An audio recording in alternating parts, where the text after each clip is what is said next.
vous retrouver ici à Vallauris pour entourer de toute notre affection, de toute notre chaleur, de toute notre présence, amis des Alpes-Maritimes, notre candidate à la présidence de la République, Marine Le Pen.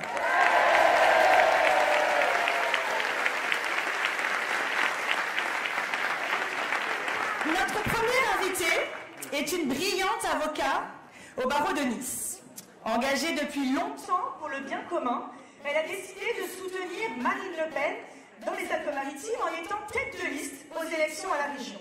Je vous demande d'applaudir une élue de chic, de charme et de choc, Alexandra Masson.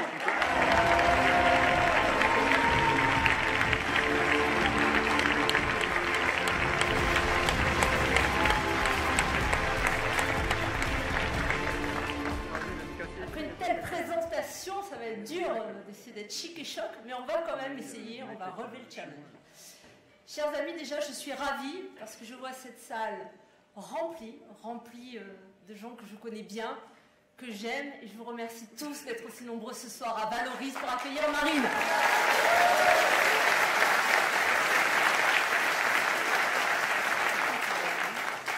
Je voudrais, ma chère Marine, en ton nom, remercier les nombreux élus, parce que nous avons de nombreux élus du Rassemblement national dans ce département, qui de l'Est à l'Ouest, de Menton avec notre nouveau conseiller municipal Anthony Malvaux et toute son équipe dont Pascal Véran, de Beau-Soleil avec Stéphane Manfredi qui est à côté,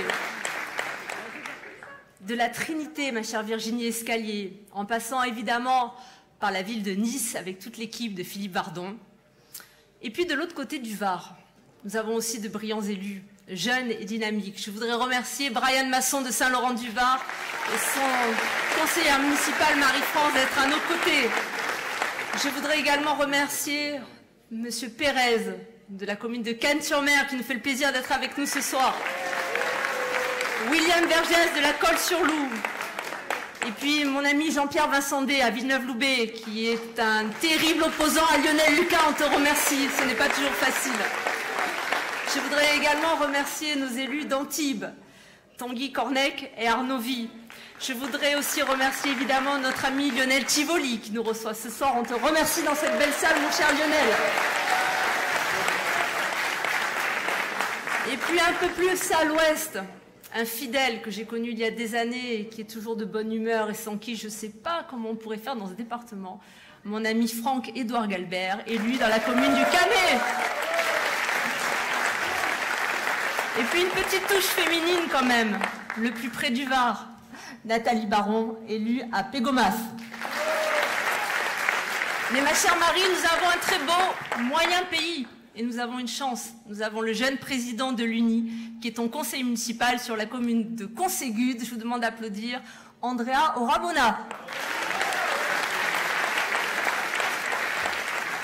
Et je remercie évidemment tous nos conseillers régionaux qui sont parmi nous ce soir.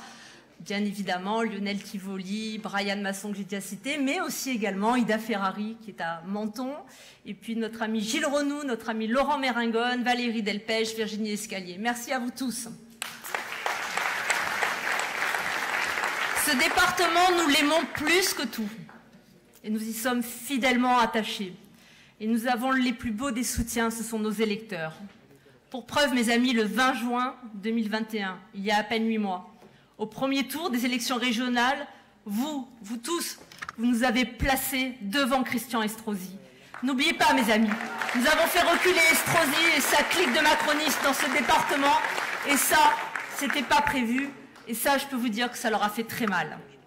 Oui, les Alpes-Maritimes sont fiers de toi, Marine, fiers de ton travail, fiers de tout ce que tu fais, et nous sommes fiers également du travail que nous accomplissons à la région, nous tous conseillers régionaux. Nous sommes heureusement pour nous aussi entourés d'élus, dont nous sommes aussi très fiers, et qui nous poussent à faire le meilleur de nous-mêmes. Et notamment, je le salue, dans ce département voisin, qui est en fait un département extrêmement ami, qui est le département du Var, qui est revenu en force ce soir. Et je remercie évidemment, et je veux que vous l'applaudissiez, David Rachlin, le maire de Fréjus,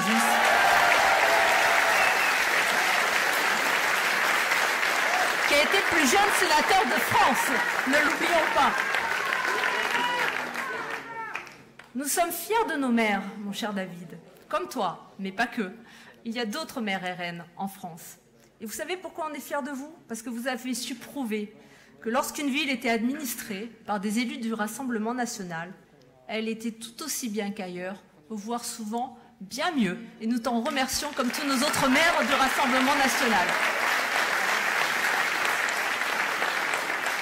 Je voudrais avoir un petit clin d'œil aussi à nos amis des Bouches-du-Rhône. Merci mon cher Franck d'être là ce soir parmi nous. Franck s'est beaucoup investi sur la commune de Marseille. N'en déplaise à certains, tu es un garçon loyal, fidèle et compétent, et je peux en témoigner.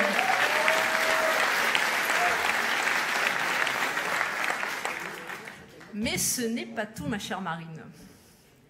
J'aperçois un homme dans la salle que j'ai connu très jeune, qui a beaucoup compté dans mon engagement politique parce que je l'ai connu jeune et qu'il était très impressionnant. C'est un de mes confrères, avocat au barreau de Nice. Il a eu tous les mandats dans ce département. Conseiller général, conseiller régional, député, sénateur et un excellent maire de Nice. Et j'ai participé à toutes tes élections, Jacques, et j'en suis extrêmement fière. Je vous demande de vous lever et d'applaudir Jacques Perrat qui m'a fait le plaisir ce soir de venir à notre meeting. Merci également à sa précieuse épouse Monique qui est à ses côtés.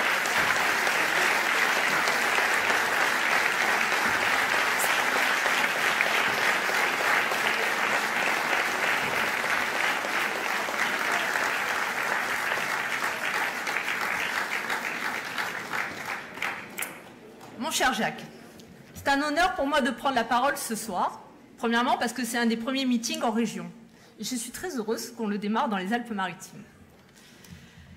Et puis, j'ai quand même tout de même deux personnalités qui suivent derrière moi, et pas des moindres. Mon ami Thierry Mariani, ancien ministre de Nicolas Sarkozy.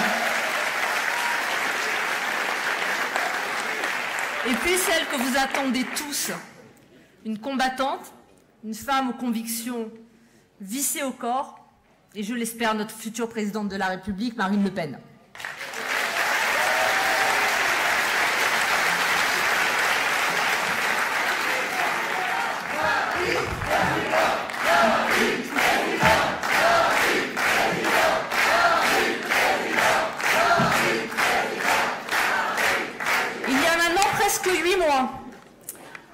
J'ai rejoint, même un peu plus, presque un an, j'ai rejoint cette belle famille en acceptant, comme me l'a plus que aimablement demandé Thierry Mariani et Marine Le Pen, de tirer cette liste au régional et de rejoindre cette famille politique.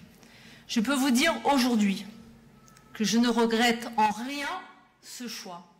Et je peux même vous dire qu'il fut un des meilleurs choix de ma vie politique, tant je me sens bien au Rassemblement national.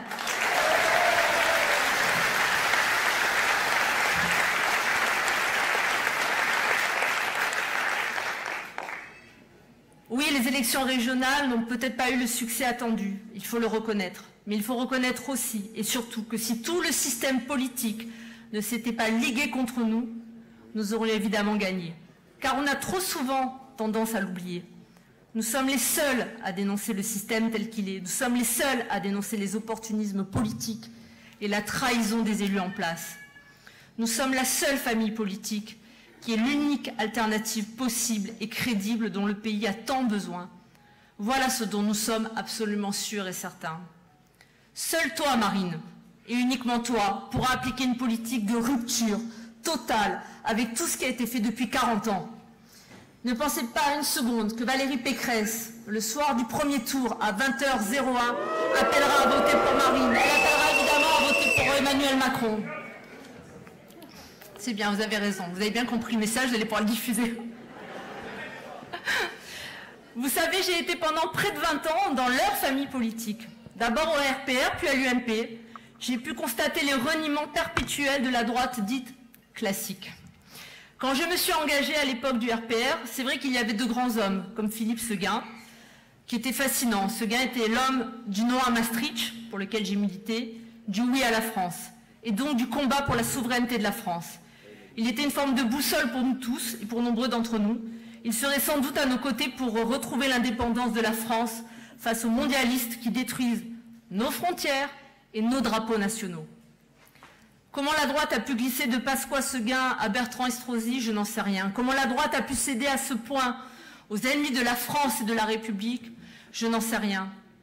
Comment, alors que nous sommes dans une lutte à mort avec les islamistes intégristes, des maires LR continuent aujourd'hui, en 2022, à inaugurer des mosquées où les fondamentalistes prêchent tous les jours. Comment la droite, qui avait voté pour Sarkozy, pour le Karcher, a-t-elle supporté Kouchner pendant 4 ans? Avec toi, Marine, nous avons une certitude. Nous ne serons ni soumis, ni méprisés par des technocrates condescendants. Tu sais, Marine, il restera de Macron le président qui voulait emmerder les Français. Avec toi, Marine, à la présidence de la France, tu resteras la présidente qui est fière des Français.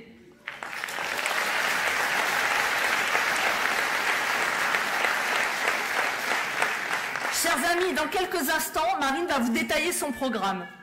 Mais voilà ce que je voulais vous dire avant toute chose. Vous l'avez compris, mon parcours est un peu différent de beaucoup de gens qui sont dans cette salle. Mais ce parcours, comme celui de Thierry Mariani et de Jean-Paul Garot, a fait que naturellement, nous nous retrouvons avec Marine dans ce combat pour la France. Partout, sur le territoire national, nous devons être tous unis, en ordre de marche et prêts à la bataille qui vient. La victoire tant attendue est à portée de bras. Chers militants, chers sympathisants, c'est à vous que je m'adresse ce soir. Sans vous, nous ne sommes rien. Votre soutien indéfectible, vos actions de terrain, votre militantisme sont essentiels pour la victoire de nos idées et pour évidemment emmener Marine à la présidence de la République. Restez mobilisés, nous avons besoin de vous tous.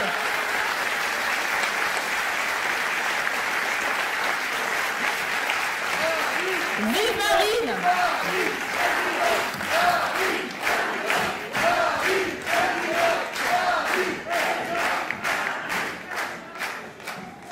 Alors comme Jacques Perrin est là, je ne vais pas bouder mon plaisir et moi aussi j'ai envie de vous rendre hommage. Militant de la cause nationale depuis les joutes de la faculté où vous fûtes le compagnon d'un certain Jean-Marie Le Pen, défendant la grande France, y compris avec un parachute sur le dos en Indochine, vous fûtes aussi un avocat pénaliste à la carrière remarquable. Et parce que vous ne vous êtes jamais dérobé au combat, vous figuriez au municipal à la place d'honneur sur la liste du Rassemblement national conduite par notre ami Philippe Vardon. Alors je vous demande d'applaudir encore chaleureusement Jacques Perrin.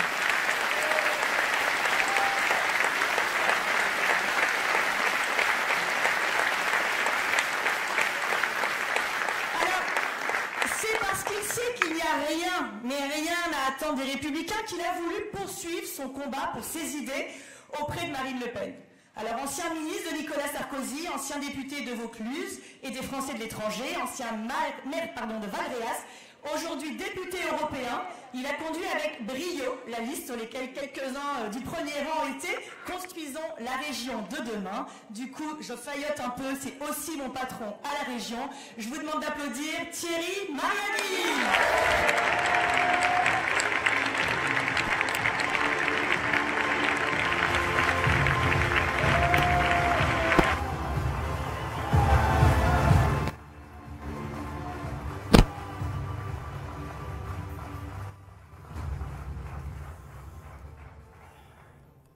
Merci Laure, je vois que de meeting en meeting, tu continues à failloter, mais bon, on va la garder à la région.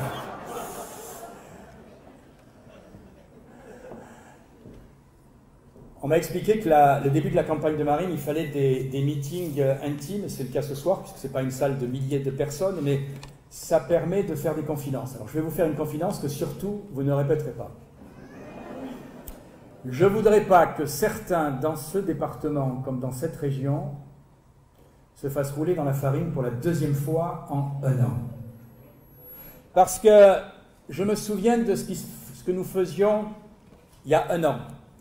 Et j'en profite d'ailleurs pour les remercier. Il y a 1 an, j'étais avec Alexandra qui vient de parler, qui dirigeait la liste dans les Alpes-Maritimes, aux côtés de Philippe Vardon.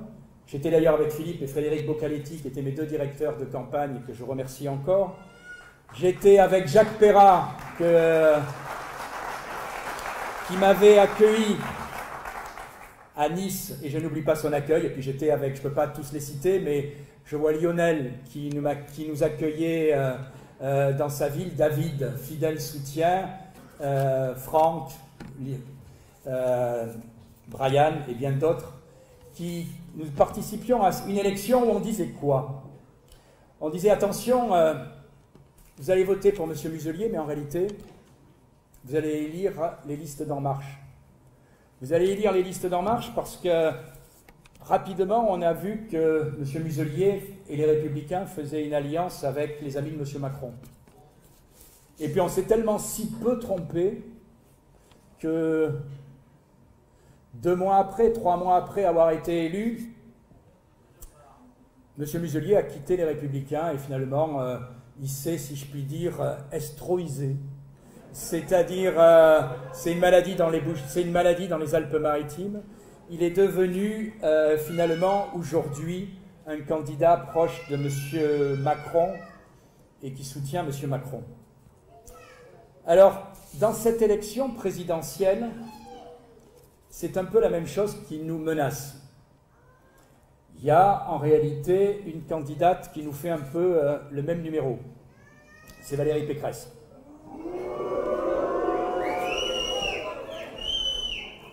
Valérie Pécresse, ne vous trompez pas, et j'en parlais encore au Parlement européen avec Julie, que je vois au premier rang. Valérie Pécresse, c'est, selon les jours, c'est une sorte de personnage qui change souvent. Alors d'abord, si vous vous souvenez, en début de campagne, elle nous a expliqué que c'était Angela Merkel.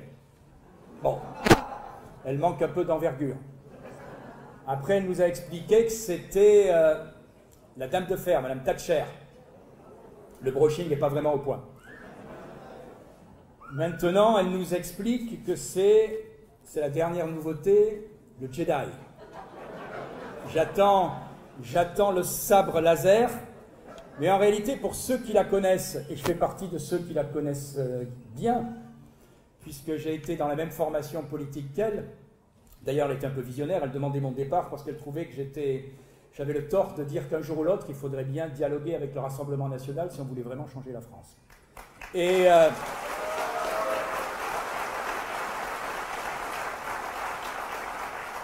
Valérie Pécresse, dans cette élection, elle oscille. Un jour, c'est « je suis très proche de M. Ciotti ».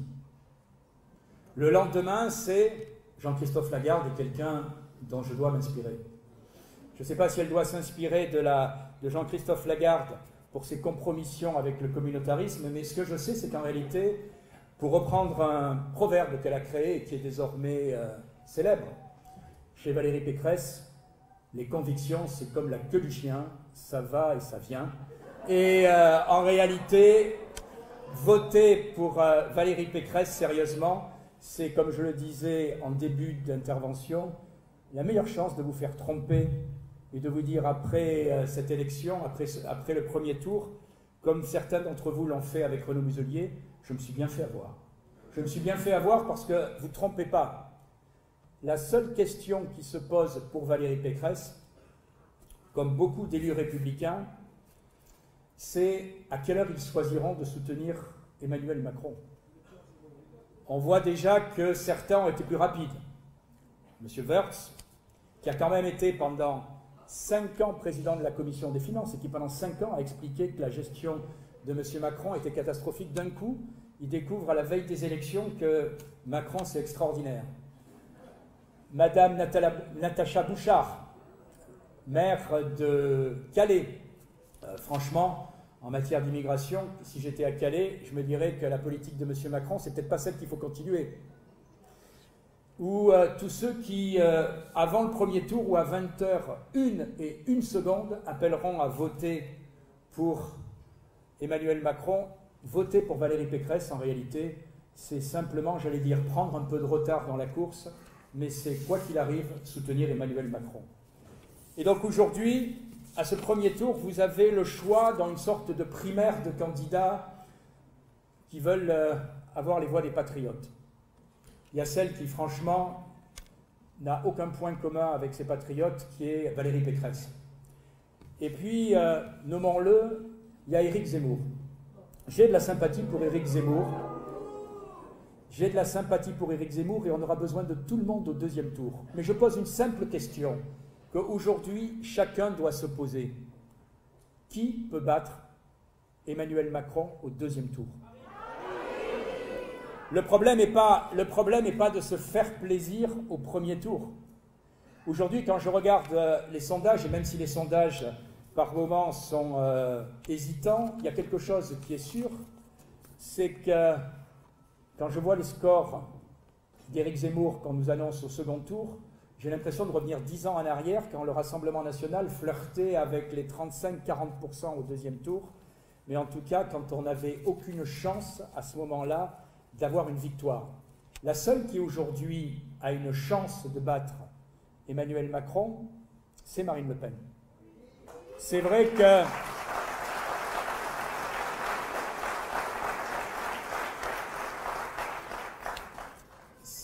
aujourd'hui, 45-55, c'est ce que disent à peu près les sondages, 46-54, alors que la campagne n'a pas vraiment commencé, parce que le principal candidat est toujours fuyant. Ça prouve une chose, ça veut dire qu'en 2 mois, Marine Le Pen peut réellement gagner.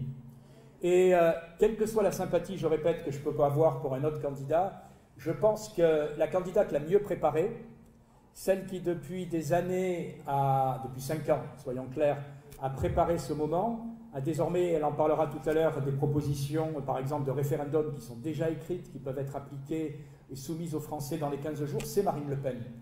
Les candidats qui sont sur une illusion lyrique séduisante, c'est séduisant, mais c'est certainement pas la meilleure manière de changer la France vite, rapidement. Et moi, je le dis très clairement, je pense que le problème n'est pas de bâtir le futur parti qui, dans 5 ans ou 10 ans, gagnera. Le problème, c'est de changer la France pour nos enfants le plus vite. Et le plus vite, c'est dès le mois d'avril. Voilà pourquoi dans le combat qui s'annonce, la seule candidate pour s'opposer à M. Macron, eh bien, c'est Marine Le Pen. Alors, Emmanuel Macron, j'espère qu'enfin, un jour, il va rentrer dans la campagne. J'ai regardé hier sa visite à Alstom, c'était un peu hallucinant. Les employés lui ont dit... on lui a quand même rappelé qu'à une époque, il avait été le responsable de la vente d'Alstom à General Electric. J'ai adoré, il a dit en 2015, j'étais que le collaborateur. J'attends la prochaine fois à l'Élysée, il va nous expliquer qu'il vide les poubelles et qu'il fait la poussière. Mais il y était pour rien. Il était avec François Hollande, il y était pour rien. Plus sérieusement, nous avons besoin d'un président d'abord qui ait une pensée qui ne change pas pendant le mandat. Et moi, ce sera mon mot de la fin. Pourquoi j'ai rejoint Marine Le Pen alors que pendant des années, je l'ai combattue? Parce que sur les sujets aujourd'hui qui me paraissent essentiels pour la France, ce n'est pas comme trop souvent ce que j'ai connu aux Républicains, des discours fermes avant les élections et ensuite des compromissions souples une fois les élections passées. Sur le nucléaire, puisque c'était le sujet d'hier, Marine Le Pen a toujours eu un discours constant. Elle n'a pas fait comme M. Macron en tournant le dos au nucléaire en début de mandat pour nous expliquer que désormais, en fin de mandat, c'était désormais un vrai programme qu'il allait lancer, heureusement, 8 semaines avant la fin de son mandat. Mesdames et messieurs, vous aurez dans 2 mois le sort de la France entre vos mains. Il faudra aller voter. Et il faudra que chacun de vous motive les gens pour aller voter. Je n'oublie pas qu'au régional, Philippe ou Alexandra, comme moi, se souviennent que c'était 36% de votants. Et si on veut gagner, il faut que notre électorat se mobilise. Et ça, chacun de vous a la mission de mobiliser nos proches. Et puis aussi, il faut surtout que notre électorat se dise au deuxième tour, qui peut battre Macron? Qui peut dire stop, pas un deuxième mandat? C'est pour ça que je soutiens Marine Le Pen. C'est pour ça que je vous invite à voter pour Marine Le Pen, parce que pour changer la France, en avril, au premier tour comme au second tour, c'est le seul choix pour le redressement de notre pays. Voilà pourquoi je soutiens Marine Le Pen. Voilà pourquoi vous devez faire voter et voter pour Marine Le Pen.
chers amis, eh bien, c'est une très grande joie, je vous le dis, de me retrouver parmi vous dans cette cité si typique, si provençale, si française de Valoris, fille du soleil et joyau de la Provence.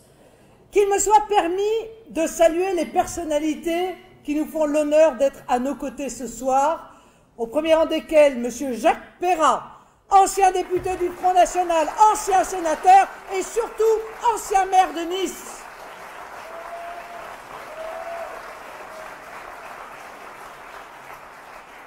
Sa chaleureuse présence est pour nous un plaisir et une fierté.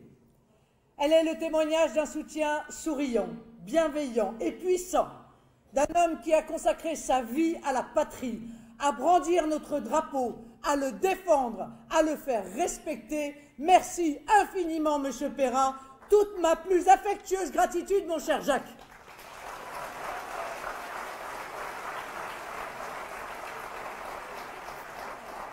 Un grand merci aussi à vous, mes chers amis, qui avez conscience que dans moins de 60 jours se déroulera l'élection présidentielle.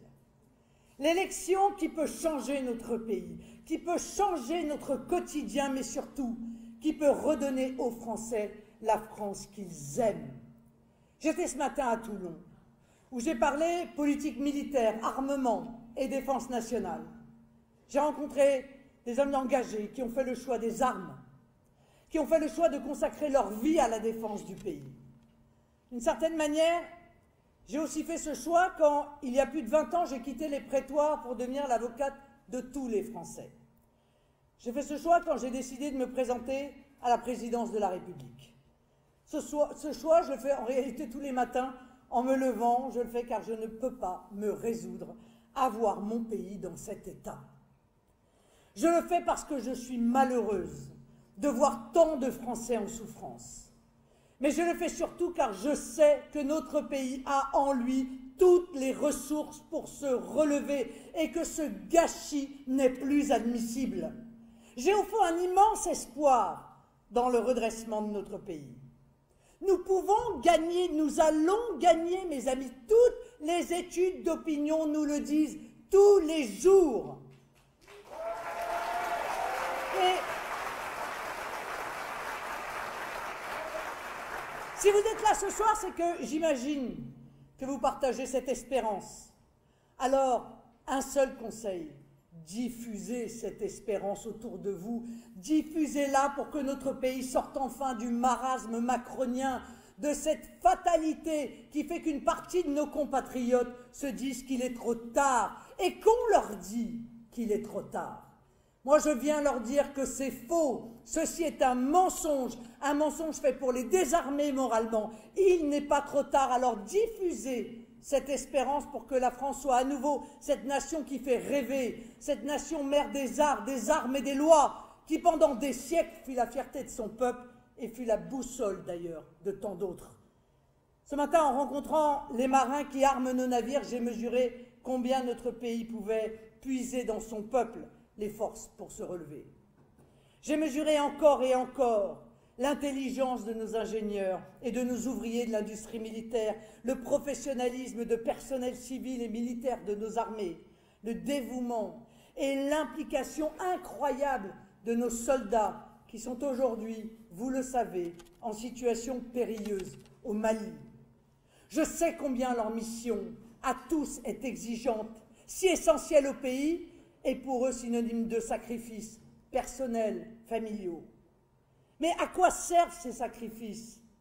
À quoi sert ce dévouement? À quoi sert ce patriotisme, cette exigence si par ailleurs notre pays doit être un hall de gare ouvert à tous les vents? Le réceptacle de toute la misère du monde, selon la formule de Michel Rocard, et devait tranquillement, sans rien dire, se laisser bousculer par une immigration de peuplement, voire pire, organiser lui-même sa propre submersion.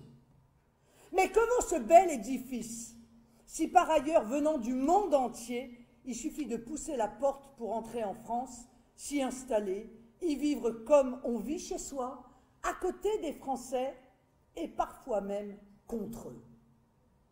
Aujourd'hui, rien n'est plus simple pour pousser la porte de la Maison France. 2 000 € à des passeurs, la complicité d'ONG subventionnées, un visa de faux touristes, une minorité usurpée, un mariage arrangé, un regroupement familial dévoyé.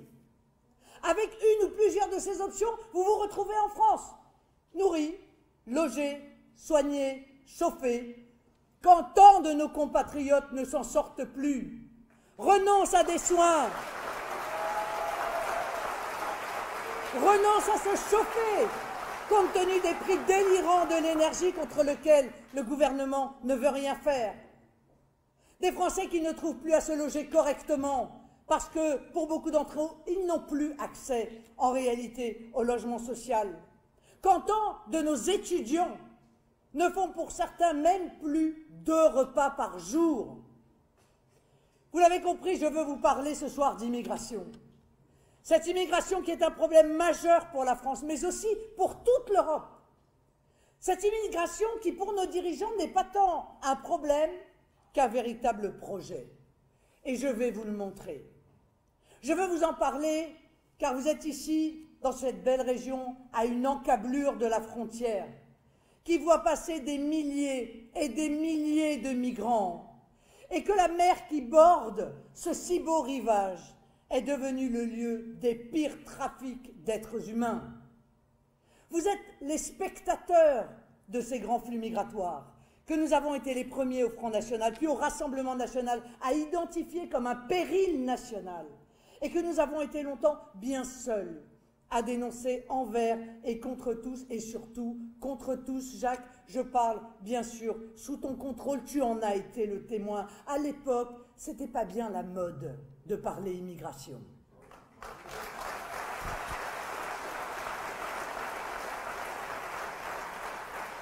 C'était pas fun, comme on disait quand j'étais jeune.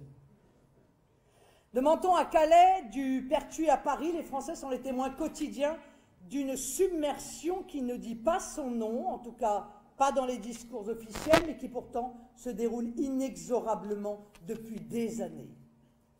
La responsabilité d'un dirigeant politique est d'analyser les risques qui pèsent sur son pays et de proposer des solutions pour l'en prémunir. Il faut être lucide, et je suis lucide depuis des années.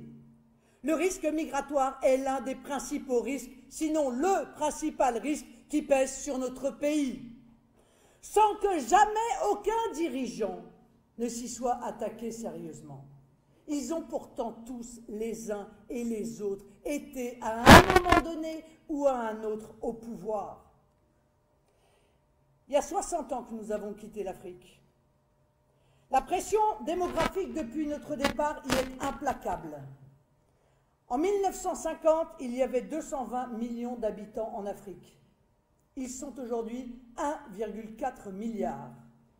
Ils seront 2,5 milliards en 2050 et, tenez-vous bien, 4,3 milliards en 2100.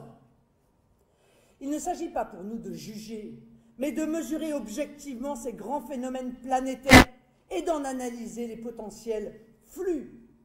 C'est aux politiques de voir et de dire que la question migratoire sera pour nos pays la grande question du XXIe siècle. Ceux qui l'ignorent, ceux qui le nient, ceux qui l'encouragent, ceux-là sont ou aveugles, ou malhonnêtes, ou criminels.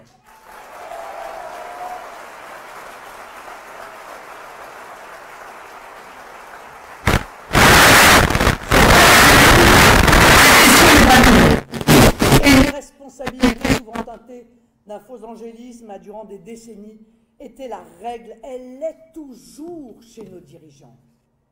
Je voudrais vous en parler au travers de 2 exemples tellement emblématiques. Les accords avec l'Algérie et les abus du droit d'asile. Il y a 60 ans, nous avons divorcé avec de l'Algérie. Divorce douloureux et coûteux. Mais comme si cela ne devait pas suffire, c'est à nous visiblement qu'est revenue la garde et l'entretien des enfants, si vous me permettez cette image.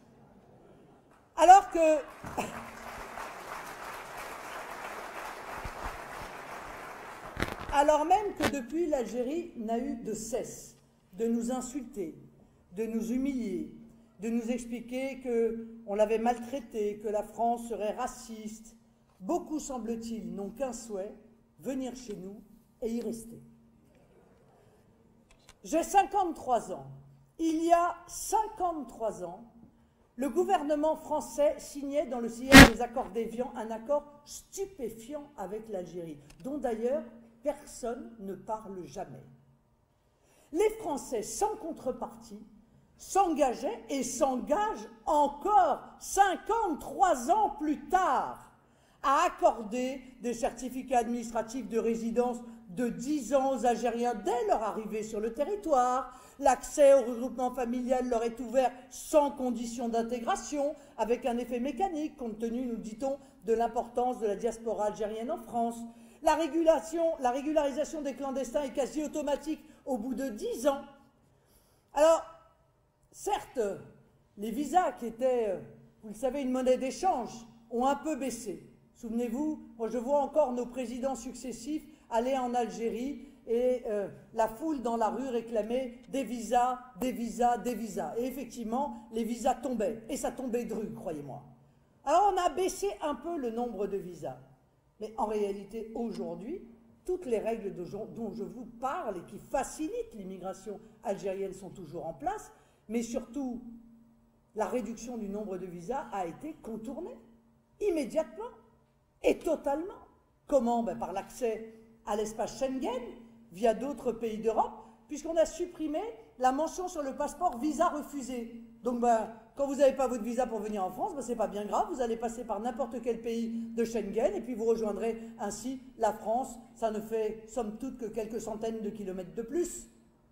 Par les mariages au pays, parfois suivis par des divorces à répétition, puis chaque mariage donne lieu à un droit de séjour du conjoint. Par les adoptions de droits religieux, ça c'est une nouveauté, c'est les kafalas islamiques qui ne respectent aucunement le droit français en matière d'adoption et qui ont augmenté de 126% à cause de quoi? Eh bien à cause, comme d'habitude, d'une jurisprudence totalement laxiste du Conseil d'État et d'une absence de volonté politique. Par le statut de mineur non accompagné, qui génère ensuite du regroupement familial. Alors les mineurs non accompagnés avaient le droit de faire venir leur père et leur mère. Emmanuel Macron a trouvé que ce n'était pas suffisant. Il fallait en faire plus. Alors maintenant c'est leur père, leur mère, leur frère et leur sœur. Donc en réalité, qu'est-ce qui s'est passé? Eh bien ce sont de véritables filières d'immigration qui se sont ainsi constituées. Pas plus tard qu'il y a quelques jours, il y a une filière ainsi qui a été démantelée dans le Nord-Pas-de-Calais. Ou alors on vient par le statut d'étudiant, trop souvent transformé en visa permanent pour venir en réalité travailler en France plutôt que de rentrer chez soi pour aider au redressement de son propre pays.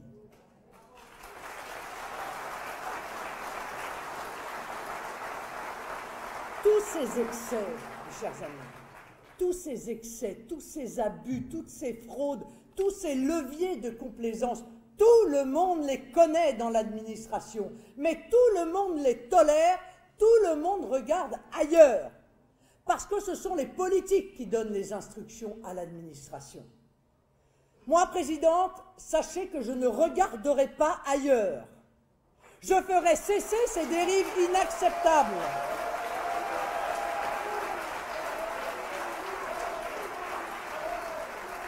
Et comme je vous l'ai dit, ma volonté ne fléchira pas et ma main ne tremblera pas.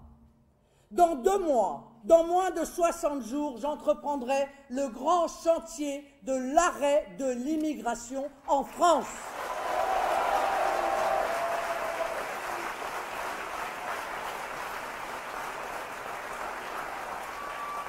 J'abrogerai ces accords migratoires datant de 68 avec l'Algérie. Je stopperai le regroupement familial. Je supprimerai l'aide médicale d'État qui permet le tourisme et qui coûte 1 milliard d'euros par an. Et encore, je ne vous parle que de l'aide médicale d'État, 1 milliard d'euros par an.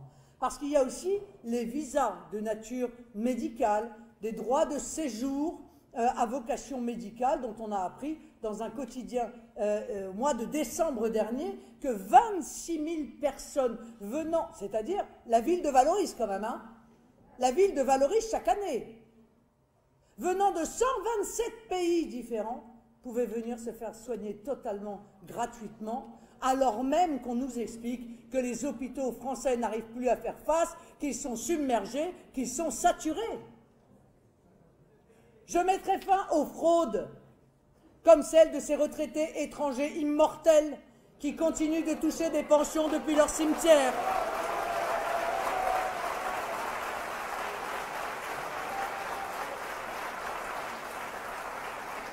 Avant l'été 2022, je ferai voter le référendum sur l'immigration en faisant avaliser par le peuple, c'est-à-dire vous, une solution clé en main. Arrêt des pompes aspirantes sociales, priorité pour les Français en matière de logement et d'emploi.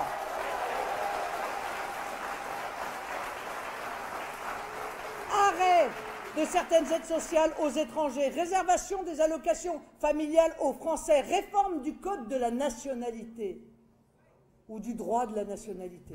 Pardon, il n'y a plus de code, c'est le droit maintenant. Ça ne change rien aux règles. Hein. Je ne veux plus qu'on obtienne la nationalité française par hasard ou par automatisme. Il n'y aura plus d'acquisition de la nationalité automatique.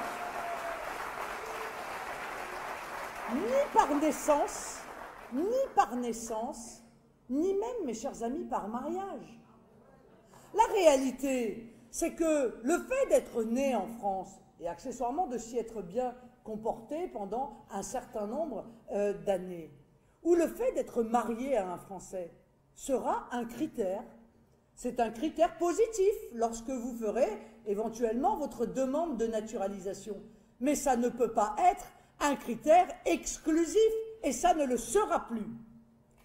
Je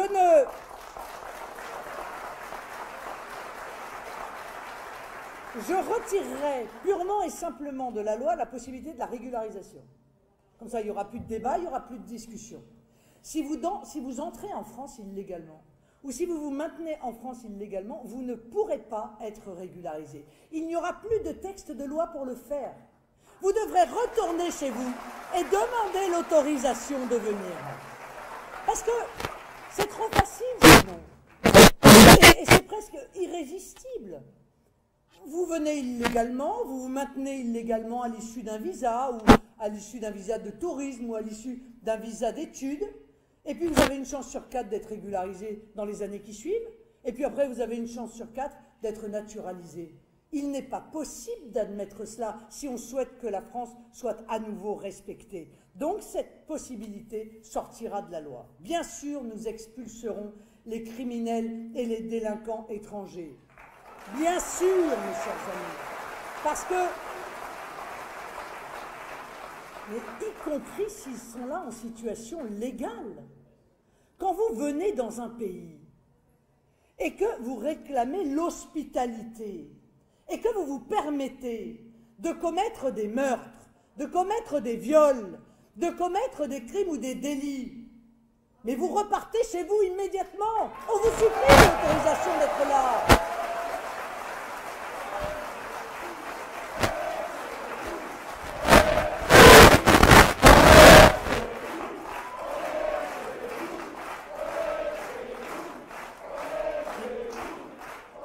Et ceci, mes amis, c'est la simple application du bon sens. Ce qui est fou, c'est qu'aucun n'ait mis cela en œuvre. Aucun. Ni de droite, ni de gauche, ni de rien. Parce que, bon, Emmanuel Macron, on ne sait pas trop où il est. Mondialiste, ça c'est sûr. Mais ils n'ont rien fait contre ça, situation où un criminel, un assassin qui est étranger en situation légale, commet un assassinat, est condamné à de la prison, sort de la prison et reste en France. Et ça ne choque personne. Eh bien nous, ça nous choque. Moi, ça me choque et vous, ça vous choque. Et ça choque le peuple français.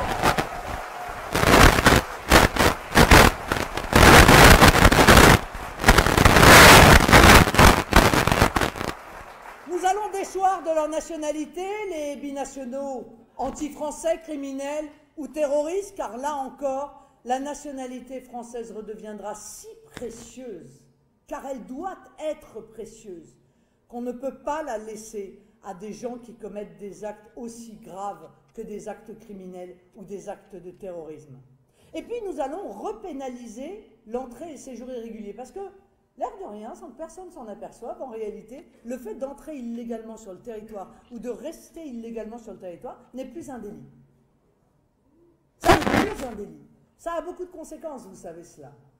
Ça a beaucoup de conséquences, notamment parce que si c'est un délit, alors les fonctionnaires qui sont informés du caractère illégal de la présence de quelqu'un en France sont obligés de le dénoncer au parquet. Si ça n'est plus un délit, ils ne sont plus obligés de dénoncer cela au parquet. Ça s'appelle l'article 40. Donc il faut à tout prix qu'on repénalise l'entrée et le séjour irrégulier. Et je pourrais le faire parce que vous aurez voté un référendum. Et que dans ce référendum, nous aurons introduit un verrou qui permet de dire à l'ensemble des textes ou des magistrats européens ou internationaux, notre Constitution est supérieure à tout texte étranger de quelque nature que ce soit. Par conséquent, c'est nous qui allons décider chez nous. Ça paraît incroyable à certains, mais c'est comme ça que ça va se passer. Ce verrou juridique, il est absolument fondamental. Parce que la Constitution, c'est notre loi suprême.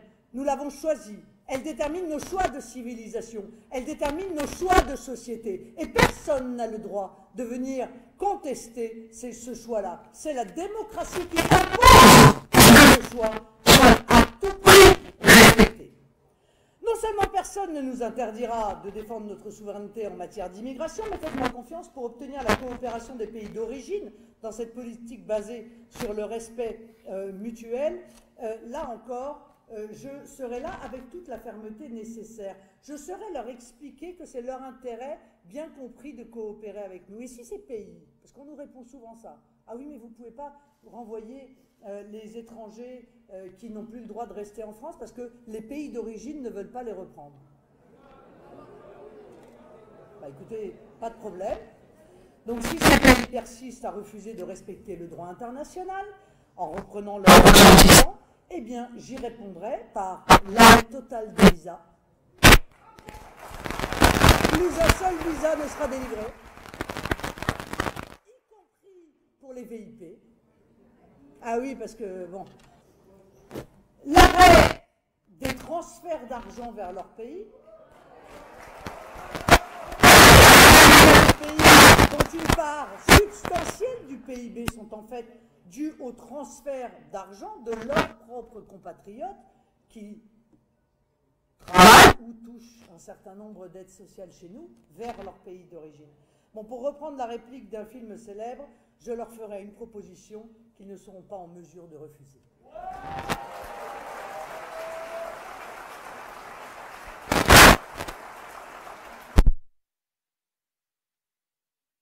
Doit être à nouveau respectée. Et parce que l'immigration, pour reprendre l'expression élyséenne, ça coûte un pognon de dingue, je veux qu'on arrête de le jeter dans ce puits sans fond. Avec moi, le principe sera simple et connu de tous. Un étranger présent en France, déjà devra l'être sur autorisation de la France, mais devra subvenir à ses besoins. Et si ça n'est pas le cas, alors il ne pourra pas rester. Parce que, ne nous y trompons pas, quand c'est gratuit pour eux, ça ne l'est pas pour nous. Et rien, mes chers amis, rien ne justifie que l'on demande aux Français en permanence des sacrifices pour financer une politique d'immigration massive dont on attend toujours de nous expliquer en quoi elle est une chance. C'est d'ailleurs 16 milliards d'euros qui seront rendus aux Français par la seule mise en œuvre des mesures de mon référendum. Et je ne parle là que des mesures directes. Les mesures indirectes seront la cerise sur le gâteau de mon budget. Je les ai vraiment, extrêmement raisonnablement évaluées à 2 milliards. Mais au fond, je sais que nous aurons de très bonnes surprises. Quand je vois que, par exemple, le centre de rétention administratif de Perpignan, que j'ai visité il y a quelques semaines, contient 28 clandestins. 28. Il coûte 6,5 millions d'euros par an. 6,5 millions d'euros par an. 28 personnes. Vous imaginez, faites le calcul pour tous les autres, hein, ce que ça coûte. Vous voulez un autre exemple? Le nombre d'interprètes actifs auprès des tribunaux a plus que doublé en 10 ans, passant de 3 000, 3 500 à 8 000 cette année. Et tout ça aux frais du contribuable. Et je ne parle pas de l'aide juridictionnelle qui est à la justice, ce que l'AME est à la santé. Et, en tirant sur le fil, croyez-moi que nous allons découvrir un véritable trésor, mais un trésor dont les Français en réalité sont privés, alors même que ce sont eux qui financent. Alors j'ai une promesse à vous faire. L'immigration, quoi qu'il en coûte, dans 2 mois, c'est fini.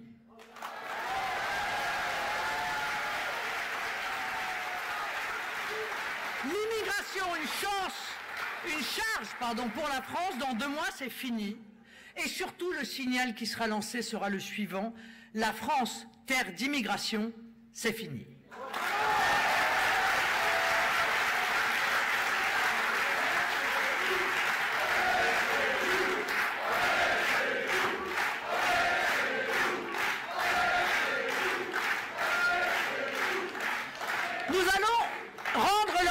Français et par la même occasion récupérer leur argent.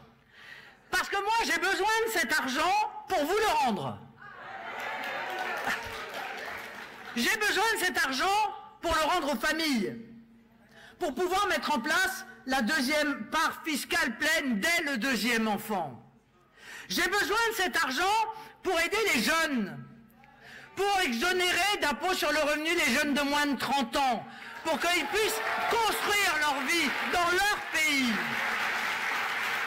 J'ai besoin de cet argent pour aider les apprentis, pour aider les alternants, pour leur permettre d'avoir une indemnisation plus importante de leur travail, pour que ce travail manuel qui est si essentiel pour notre pays puisse être à nouveau attractif. J'ai besoin de cet argent pour les personnes âgées, pour pouvoir réindexer leur retraite sur l'inflation, l'inflation qui grignote mois après mois leur retraite et l'affaiblit sans même que parfois ils s'en rendent compte.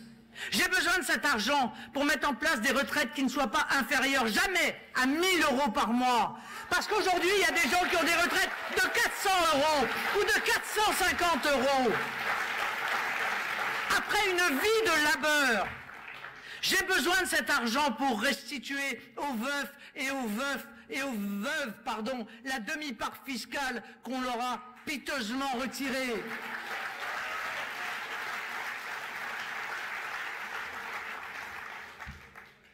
Maintenant, mes chers amis, permettez-moi d'évoquer la question sensible de l'asile. En 2021, plus de 105 000 demandes, rien que ça, 105 000 demandes d'asile. Donc pour vous faire une idée, c'est l'équivalent de la ville de Nancy. Chaque année. Au premier rang des pays demandeurs, des pays qui ne sont pas en guerre. Le Bangladesh, la Guinée, la Côte d'Ivoire. Or, je suis désolé, mais un réfugié, hormis les cas de guerre, c'est normalement une personne personnellement persécutée dans son propre pays. C'était Solzhenitsyn. Et c'est aujourd'hui des gens, justement, à qui on n'accorde pas le droit d'asile. C'est Assange, c'est Asia Bibi. À eux, on n'a pas accordé le droit d'asile, alors qu'on savait pertinemment que leur liberté et leur vie étaient en danger. Bref, ce sont des hommes et des femmes qui risquent leur vie. Or, avec ce que l'on appelle la protection subsidiaire, c'est une espèce de concept fourre-tout dans lequel on intègre en réalité tous les demandeurs d'asile qui ne répondent à aucun critère. Eh bien, aujourd'hui, on s'est éloigné considérablement de cette belle idée du droit d'asile. Aujourd'hui, les raisons sont familiales, sont économiques, sont d'opportunité. Le dispositif est ainsi utilisé pour contourner la demande légale d'installation en France. Et demain, il y aura le droit d'asile pour les réfugiés climatiques. Mais ce sera l'asile pour la moitié du monde. Vous connaissez un jeu où l'on gagne à tous les coups? Moi j'en connais un, ça s'appelle la demande d'asile. Alors, soit vous êtes admis comme réfugié et vous restez, soit vous êtes débouté et vous restez.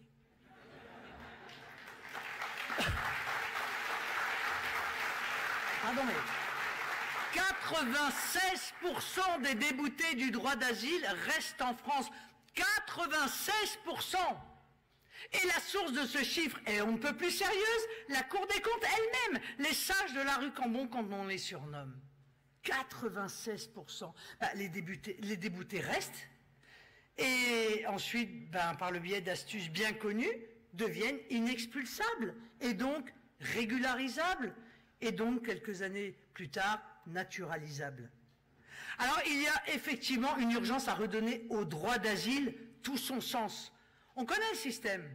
Des ONG sont payées à nos frais pour encadrer les prétendus réfugiés, pour les aider à raconter l'histoire qui les fera admettre, et s'ils sont quand même déboutés pour empêcher leur expulsion. Ne vous méprenez pas, les ONG, ça n'a rien à voir avec Mère Teresa. Hein. Ce sont des no-borders, des militants d'extrême gauche, des immigrationnistes forcenés. Je crois que vous en avez un beau spécimen dans la région d'ailleurs.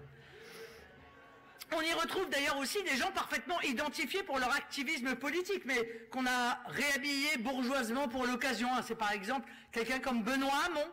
Vous savez, le candidat socialiste d'extrême gauche à la dernière présidentielle. À la tête de son ONG pro-migrants, Senga. Un véritable business. Hein.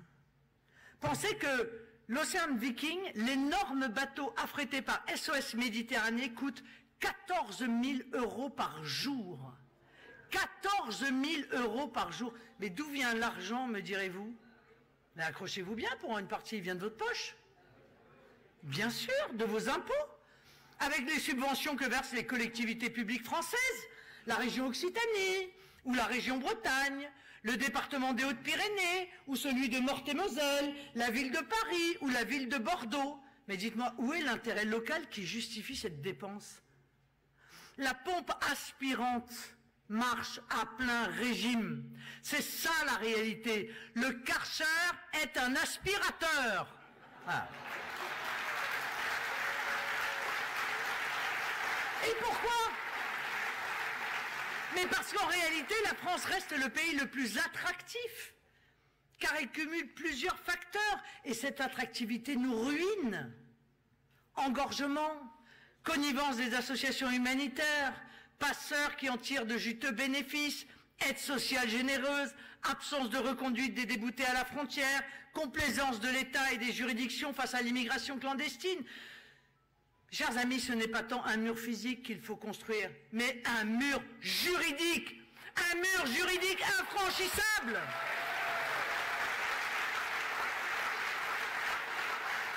Et pourquoi nombre de pays y arrivent et nous n'y arriverions pas? Par quel miracle? Sont-ils plus intelligents que nous? Sûrement ont-ils des dirigeants, eux, qui s'intéressent au bien-être du peuple français et à la persistance de leur nation. Alors les mesures à prendre en matière de droit d'asile, elles sont évidentes. D'abord, nous allons exiger que les dépôts de demandes d'asile s'effectuent en dehors du territoire national. C'est-à-dire dans les consulats et dans les ambassades de n'importe quel pays du monde. On n'est pas difficile. Un pays d'origine ou un pays de transit. Mais on ne viendra plus en France pour demander l'asile, et quand on vous le refuse, vous y restez quand même. Vous attendrez qu'on vous dise oui ou qu'on vous dise non, et vous ne pourrez rejoindre le territoire national que si on vous a dit oui. On va délocaliser l'OFPRA et la CNDA en dispositifs régionaux. Vous verrez, ça marchera quand même beaucoup mieux.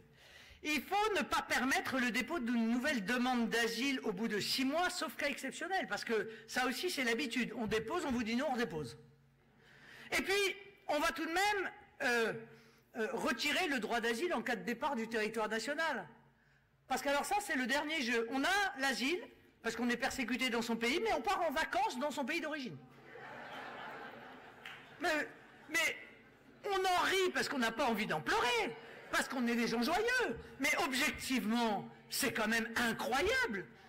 des gens qui ont le droit d'asile en France, qui nous ont expliqué qu'ils étaient en danger de mort dans leur pays d'origine, repartent passer des vacances dans leur pays d'origine. On a des exemples tous les jours.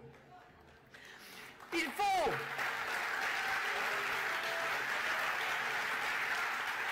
Nous allons, mais je vous l'ai dit tout à l'heure, rendre inapplicable en droit interne les dispositions de la CEDH qui sont contraires aux dispositions constitutionnelles que nous avons fait voter par référendum. Avec Macron, la République se veut en marche, mais en réalité, elle marche sur la tête.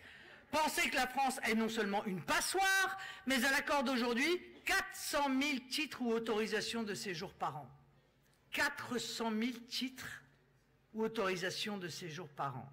Et cette irresponsabilité migratoire, Emmanuel Macron et ses amis européistes veulent l'étendre et imposer à toute l'Europe. C'est le fameux pacte des migrations. Je vous en parle encore et je vous en parlerai toujours, car nous sommes les seuls à en parler. Le pacte pour les migrations,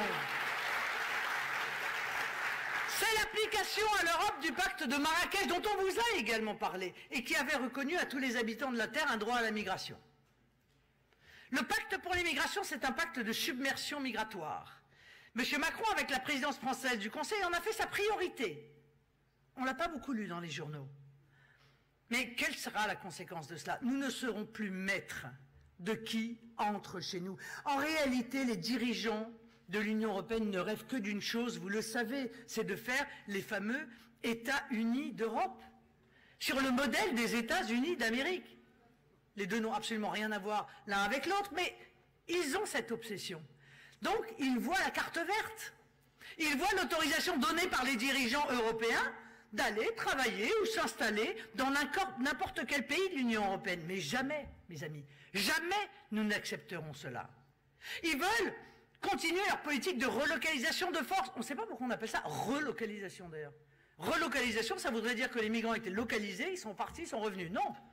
Ils viennent d'arriver. Et on veut les localiser. Aucun quartier, aucune ville, aucun village ne sera épargné, puisqu'elles deviendront obligatoires et s'imposeront aux États sous peine de sanctions. Ne soyez pas dupes, si la Pologne et si la Hongrie sont dans la ligne de mire des dirigeants de l'Union européenne, c'est précisément à cause de leur refus d'accepter l'inacceptable.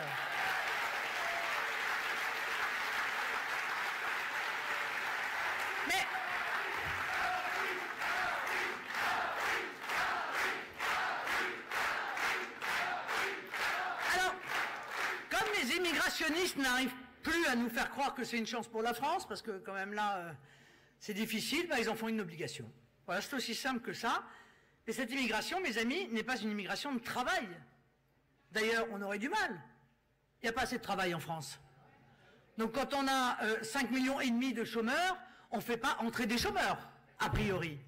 C'est une immigration de peuplement, avec des gens qui vivront chez nous comme ils vivent chez eux.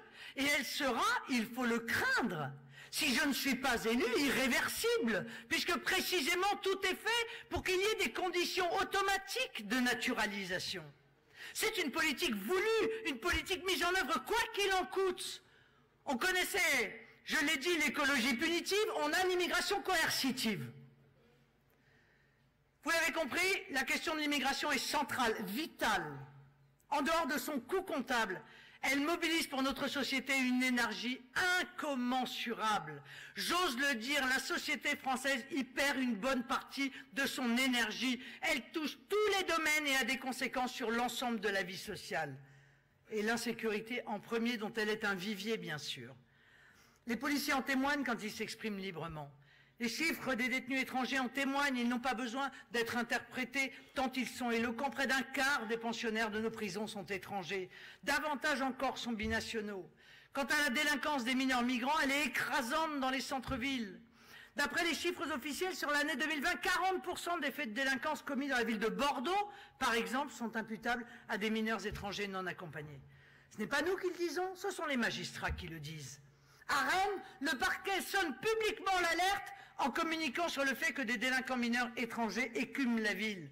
Des délinquants dont certains ont été arrêtés jusqu'à 10 fois de suite. Dans le nord-est de Paris, ce sont les Africains qui ont le monopole du trafic de crack, cette épouvantable drogue qui transforme les consommateurs en locumènes et les quartiers de notre capitale en cours des miracles.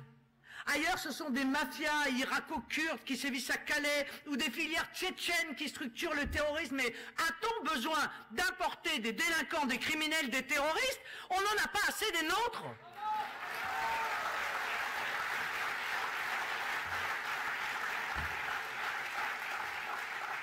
C'est une analyse objective.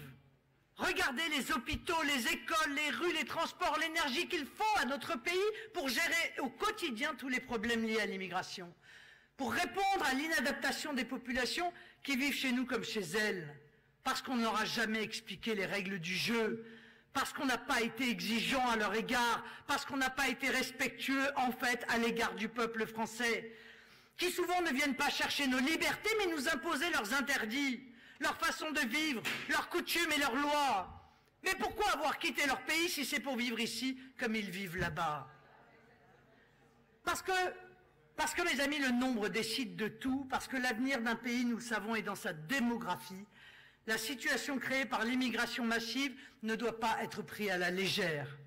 Chaque jour, des points de non-retour sont atteints. Chaque jour, la République recule devant des revendications communautaristes, insistantes, pressantes et même menaçantes. Pardon, mais encore hier, les hijabeuses. Les ministres se sont précipités sur les plateaux de télévision pour expliquer que, oui, bien sûr, il fallait céder devant la revendication du voile dans le sport, comme on avait cédé hier à la revendication du voile dans l'accompagnement scolaire. Chaque jour, des élus lâches et pusillanimes, des islamo-droitistes ou islamo-gauchistes concèdent des accommodements qui sont autant de reculs de nos valeurs de civilisation. Relégation des femmes, admission de fait de la polygamie, renonciation à certains enseignements, réécriture de l'histoire pour accabler la France. Les enseignes de magasins en langues étrangères, des costumes d'autres lieux et parfois d'un autre âge, des langues inconnues qui s'imposent dans l'espace public, des petits Français qui s'assimilent à l'envers, des rues entières qui s'orientalisent. Les Français en arrivent à ne plus reconnaître leur pays. Personne ne peut rester indifférent. Personne ne doit rester indifférent. C'est pourquoi à tous les Français, à tous les patriotes attachés à la France, je lance un double appel. Un appel à la mobilisation et un appel à l'unité. Un appel à la mobilisation parce que tout le monde sait maintenant. Personne ne peut ignorer la situation, le danger. Personne ne peut ignorer que pour la droite, comme pour la gauche française, l'immigration ne doit pas être combattue, les uns par esprit marchand, les autres par utopie internationaliste. Tout le monde, jusqu'au village le plus reculé, chaque Français est concerné. Personne ne pourra dire qu'il ne savait pas, qu'il n'avait pas connaissance du problème gigantesque auquel nous devons faire face, qui s'annonce avec le pacte d'immigration. 45 ans d'inconscience et de folie qui ont placé la France au bord du gouffre. Les sondages écrasants nous le disent, les Français ne sont pas d'accord de se laisser déposséder de leur pays, de se laisser imposer des règles, des lois, des modes de vie qui ne sont pas les leurs, de voir leur pays se laisser ensevelir sous le voile du multiculturalisme. Alors, mais s'ils ne sont pas d'accord, mes chers amis, ils doivent le dire. Et en démocratie, ce n'est pas les sondages qui décident, mais le vote. C'est en votant qu'on s'exprime valablement.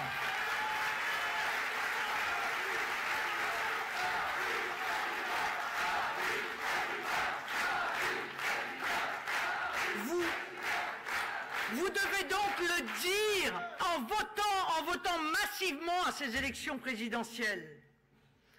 Je lance également un second appel, un appel à l'unité nationale.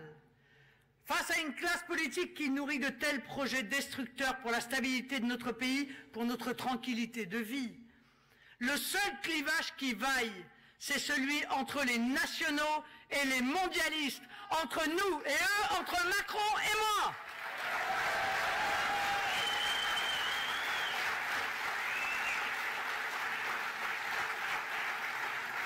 On ne veut plus de division entre les Français. Tous ceux qui aujourd'hui créent encore des divisions se mettent au banc de l'avenir de la nation française. Le peuple doit s'unir pour défendre ses droits, son droit à vivre en sécurité, son droit à vivre dignement, son droit à voir respecter son identité quand les élites bradent tout cela et ne pensent qu'à leurs propres intérêts.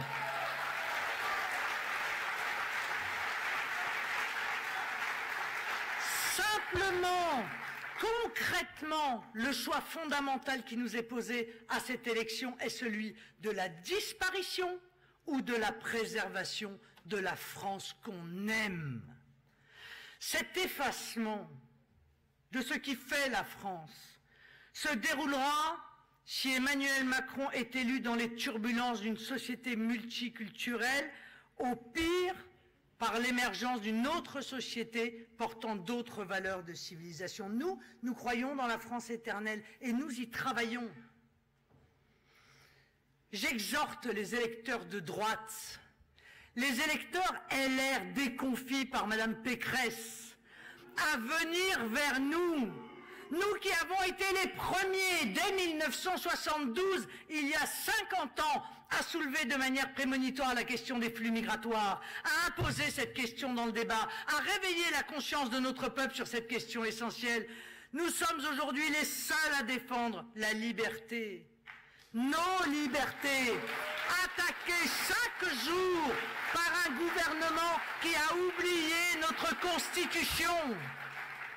Mais nous n'avons pas seulement été les vigiles lucides qui voient loin, nous savons comment éviter l'iceberg. Quand un problème est identifié, on se doit de poser les solutions en face, mais c'est ce que nous faisons. Or, en matière d'immigration, pardon, mais la droite française a parfois exposé les problèmes, pas toujours, mais en revanche, elle n'a jamais eu le courage des solutions. Aujourd'hui, c'est nous qui avons la solution la plus réfléchie et le projet le plus abouti pour régler ce problème dans le respect de la dignité humaine et de l'état de droit, avec la même force de conviction, avec le même esprit fraternel. Je lance un appel aux patriotes de gauche qui se sentent orphelins d'une gauche qui les a abandonnés, qui ne défend plus les ouvriers mais les minorités, et qui sombre dans l'indigénisme et le racialisme le plus odieux, dans le décolonialisme et le racisme anti-français primaire.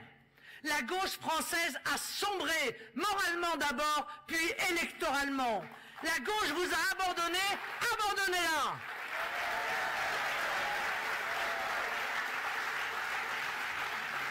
Et venez avec nous dans la grande force populaire et nationale qui se constitue autour de ma candidature. Enfin, il y a ceux qui ne votent plus, par dégoût, par lassitude, par désillusion. Je les connais pour en avoir rencontré beaucoup de ces Français en sécession civique. Ces citoyens qui, par révolte, ont abdiqué leurs droits et, en l'occurrence, leur droit de vote. Je comprends, mais je crois que leur révolte ne peut s'exprimer par l'abstention lorsque 5 minutes peut tout changer. Un vote peut tout changer. Je les appelle cette fois-ci plus que jamais au sursaut salvateur. Mais, mes chers compatriotes abstentionnistes, ne pas voter, c'est laisser les responsables de cette situation en paix. C'est renoncer à les sanctionner, c'est même leur donner une demi-voix. Je vous le dis, ne leur donnez pas une voix, et même pas une demi-voix. Votre voix, faites-la entendre. Un bulletin de vote, c'est petit, c'est léger, et pourtant, ça pèse un poids considérable. Sachez que votre bulletin de vote a autant de poids que celui de Dupond-Moretti ou d'Emmanuel Macron. Autant de poids que le plus puissant des oligarques de cette caste qui vous exprime tant de mépris, autant de poids que le plus puissant des banquiers. Vous êtes une force irrésistible, mais vous ne le mesurez pas toujours. Cette force que vous détenez par votre vote, donnez-la moi le 10 et 24 avril. J'en ferai bon usage, le meilleur usage.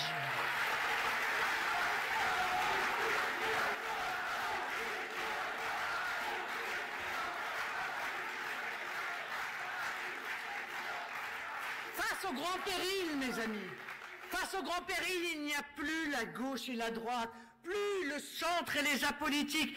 Il n'y a plus que la France, il n'y a plus que la patrie. La France, celle que nous aimons. Cette patrie que nous chérissons, nous allons la défendre. Ce peuple qui est le nôtre, cette nation qui nous a tant donné, nous allons les défendre. Nous croyons que l'histoire s'écrit de la main des hommes. Cette histoire qui est la nôtre, nous allons l'écrire pour que vivent encore longtemps les Français et qu'ils vivent en France comme des Français. Demain vous appartient à vous. La solution est à portée de vote pour inverser les choses. C'est à vous d'en décider et nous le ferons. Vive la République, vive la France!